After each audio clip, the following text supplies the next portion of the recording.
तो ये दिया मैं जला चुकी हूँ और अगरबत्ती इस तरीके से लगा दीजिए। और ये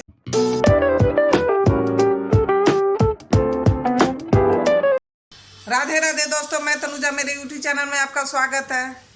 आज क्या है और अभी कितने बज रहे हैं मैं आपको बता रही हूँ। अभी बज रहे हैं शाम के 5 और मैं क्या है ना, मैं अभी पूजा करूँगी। अब मैं पूजा करूँगी तो मैं आपको दिखाऊँगी कि मैं किस तरीके से पूजा कर रही हूँ, क्योंकि ये आज हमारा व्रत है। कौन सा व्रत आप लोग भी सुने होंगे, जीवितिका व्रत, जो कि सब यूपी बिहार में अधिकतर ये चलता है, यूपी बिहार में। तो मैं पूजा करने जा रही हूँ। अभी मैं नहाई हूँ और मैं जाके पूजा कर रही हूँ। चलिए मैं दिखाऊंगी आपको कि किस तरीके से मैं पूजा कर रही हूँ, कैसे क्या क्या लगता है और कैसे किया जाता है। मंदिर में पूजा कर चुकी, जो मैं रोज़ का पूजा करती हूँ, ये मेरा पूजा हो चुका है। अब जितिया भगवान का व्रत का पूजा करना है और कथा करना है। चलिए, जब भी आप पूजा करेंगे तो नीचे तो नहीं बैठेंगे, इसलिए मैं आसनी बिछा दी हूँ। और अब इसे एक पाटा दूंगी और ये पूजा का सारा सामग्री एक जगह कर ली हूँ। अब मैं बताती हूँ कैसे कैसे मैं पूजा करती हूँ। बाकी तो सब अपने अपने तरीके से क्या है ना, सब अपने अपने तरीके से करते हैं, लेकिन मैं जिस तरीके से कर रही हूँ वो मैं बता रही हूँ आपको। जो जैसे कर रहे हैं वो अपने तरीके से ही कीजिएगा। तो इसके लिए पहले क्या करने का, जगह को तो बना ली हूँ। अब मैं वैसे तो ये पानी के पास पूजा किया जाता है, पोखर के पास जहाँ भी, लेकिन अब तो है नहीं शहर में ये सब तो सुविधा मिलने वाला है नहीं। तो मैं घर में ही क्या करती हूँ, बना रही हूँ। और आप देखिए किस तरीके से। तो मेरा सब तैयारी मैं जितिया का कर चुकी हूँ। जितिया पूजा अब मैं शुरू करूँगी, तो मैं आपको किस तरीके से कर रही हूँ वो मैं बता रही हूँ। तो वैसे तो पोखर के पास जाने का नियम रहता है, लेकिन मैं नहीं जाती हूँ। वैसे आप घर में भी कर सकते हैं, हर जगह तो पोखर नहीं मिलेगा। तो मैं इसको पोखर समझ के बनाई हूँ। इसमें गंगा जल और पानी डाली हूँ, इसे पोखर बना दी हूँ। अब इसे क्या करूँगी, हम लोग में डाला भरते हैं, बहुत लोग डाला नहीं भरते हैं। तो यहाँ बांस का डाला तो मिलता नहीं, तो मैं इसमें कर रही हूँ। तो इसमें सारे फल मैं एक साथ लेती हूँ इस तरीके से। मेन इसमें क्या होता है दोस्तों, खीरा का बहुत ज़रूरी रहता है। आप कुछ डालो ना डालो, खीरा ज़रूरी रहता है। और ये मटर, जिसे केराव कहते हैं, ये बहुत ज़रूरी रहता है। तो ये इस तरीके से खीरा, और ये बाकी तो फल आपकी जितनी मर्जी हो उतना चाहिए, नहीं है तो भी चलेगा। जैसे मैं फल रख ली हूँ। और ये जो है ना, जितिया का धागा है। इस तरीके से बहुत लोग अपना सोने का बनाता है, लेकिन मेरे पास सोने का नहीं है, धागा का है। और ये झिगनी का पत्ता तो सबसे ज़्यादा ज़रूरी रहता है दोस्तों।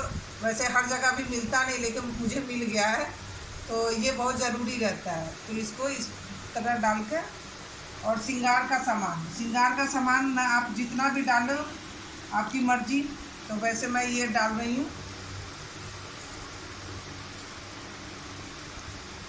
ऐसा।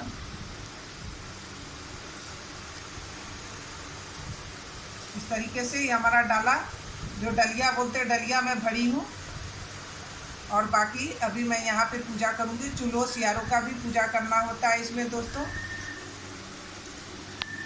इस तरह पहले मैं इसको सिंगारी करती हूँ इस तरीके से।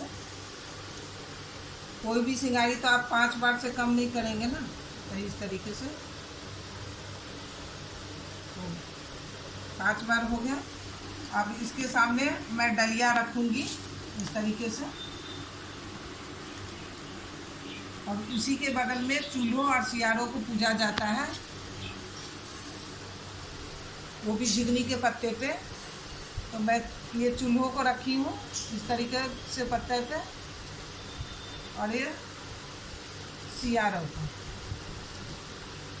ये 2 पत्ते पर मैं सारा सामान दूंगी। जो जो चीज़ चढ़ाई वो सारे चीज़ इसमें दूंगी मैं। इस तरह से देखिए, मैं चूल्हों को पूजी हूँ और ये सियारों को। सारा चीज़ जो भी आप इसमें डाल रहे हैं डलिए में, वो सारा सामान इसमें देना है। और साथ में पोखर को भी पूजा जाता है, जिसे हम इस तरीके से पूजा करते हैं। मैं सिंगारी तो कर चुकी हूँ। इस तरीके से जो भी फल मैं दी वो सारे फल को मैं इसमें दूंगी इस तरीके से।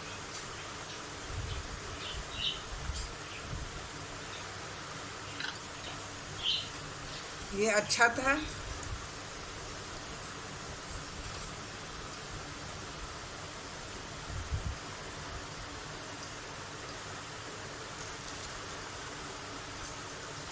और पान और सुपारी के बिना तो पूजा होता नहीं है, तो ये पान और सुपारी इस तरीके से डलिए में डाल के डाला में पूरा भरते हैं।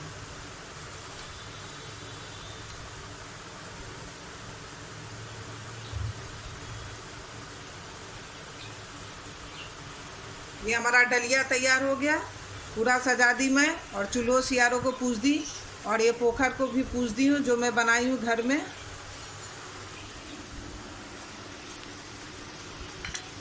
पूरा मेरा हो चुका है दोस्तों। अब क्या करूँगी, दीपक जलाऊंगी और अगरबत्ती, इसके बाद फिर कथा करूँगी। इस तरीके का बुक रहता है, इस तरीके का बुक इसमें कथा है। फिर अभी मैं कहानी कहूँगी। तो ये मैं दिया मैं जला चुकी हूँ और अगरबत्ती इस तरीके से लगा दीजिए। और ये तुलसी का पत्ता है, इसके बिना तो कहते हैं ना, बिना तुलसी का पत्ता का होता नहीं है। तो इस तरीके से सब जगह मैं तुलसी का पत्ता भी चढ़ा दूंगी। और जब भी आप कथा शुरू करेंगे तो पहले इसके बाद भगवान से प्रार्थना कीजिए कि गलती का जो भी हो वो मुझे माफ़ करो, मैं तो अनजान हूँ, जितना जानती हूँ मैं उतना कर रही हूँ और गलती को क्षमा कीजिए। इसके बाद आप कथा शुरू कीजिए। चलिए दोस्तों, अभी तो मैं बुक लेके बैठ गई और पता ही नहीं चला मुझे, बिना चश्मा का तो मैं पढ़ ही नहीं पाऊँगी, इसलिए चश्मा लगाना मैं भूल गई थी। चलिए अभी पढ़ूँगी।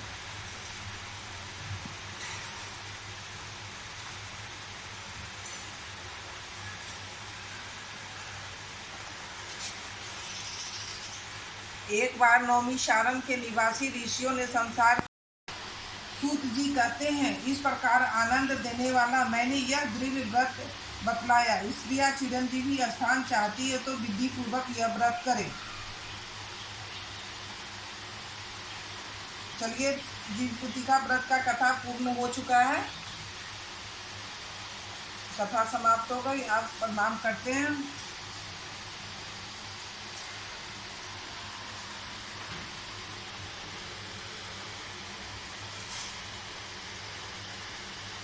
दोस्तों, आप लोग के घर में भी किस तरीके से पूजा होता होगा जितिया व्रत का, जरूर कमेंट बॉक्स में डालिएगा, क्योंकि सबका अलग अलग जगह पे अलग अलग तरीके से होता है। मैं जिस तरह से की आप लोग देखें और कैसा लगा आप लोग कमेंट बॉक्स में ज़रूर डालिएगा। चलिए दोस्तों, फिर मिलेंगे नए ब्लॉग के साथ में।